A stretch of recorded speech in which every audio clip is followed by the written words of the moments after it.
Matthew Hussey here from Love Life. I have a very important question for you today. Think about this very hard, and I don't want you to be shy about answering it, and I certainly don't want you to BS yourself when you answer it. The question is this: would you date yourself? Now let's take a step back for a moment. I have a challenge for you to complete before you even answer this question. The first thing I want you to do is write down what you want in the man that you're going to be with.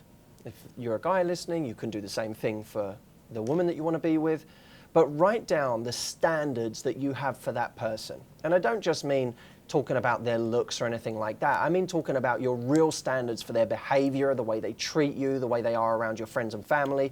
Let me give you some examples. What's your standard for how much effort they put in with your friends?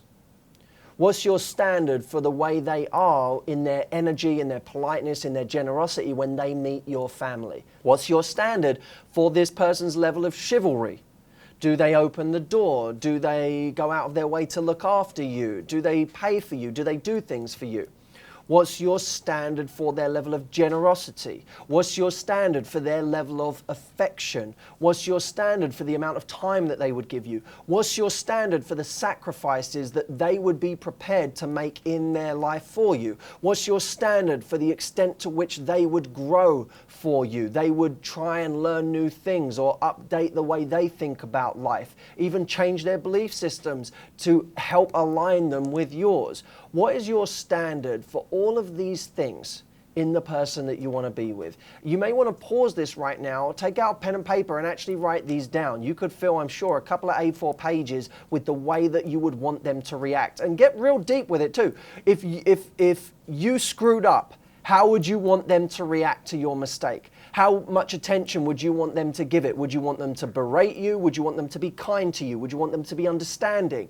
If they made a mistake, if they did something that hurt you, how would you want them to react to it? To what extent would you want them to go out of their way not to hurt you? Write down all of these standards.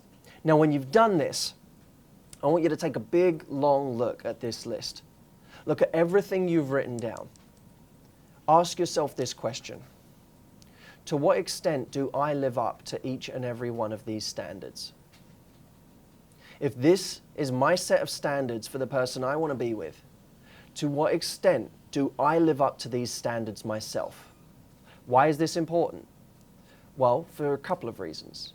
Firstly, presumably you've written down all of these things because you know that all of these things go to making up an incredibly attractive mate, someone that you could sustainably see yourself with.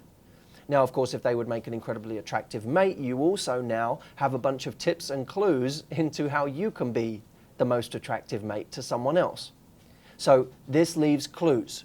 In other words, by exposing the gaps between what you are and what you want, you get to see areas of improvement for yourself.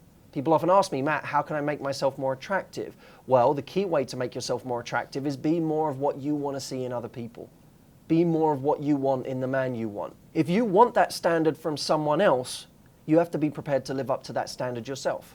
To what extent do you live up to your view of what someone else should be?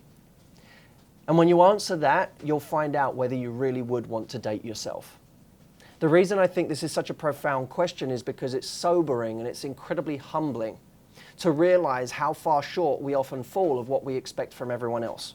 And it's also very empowering because, as I said, if you know these things, you know what you would like to improve. In fact, from looking at this list of standards, I'm sure you have a whole shopping list of things that you would like to improve in yourself that would make you more attractive to the opposite sex. Because the name of the game, of course, is bringing value to the table. If you have just written a roadmap of how to bring value to a relationship, you've just written a roadmap for how to be the ideal partner for someone else. And that's something we should strive for every single day, instead of doing what other people do, which is go into relationships with this entitled notion of what they deserve when they themselves can't even live up to the standard that they have for someone else, which is a crazy, despicable concept. It's the height of hypocrisy. So go in to give value, go in delivering what you expect from someone else, and have the guts to ask the very honest question, would I date myself? Thank you for listening. This is Love Life with Matthew Hussey. If you want more of articles, videos, my radio shows updated to you each week, go and sign up to my free newsletter. It's at howtogettheguy.com/advice. So that's howtogettheguy.com/advice. I'll see you there, my friends. Take care.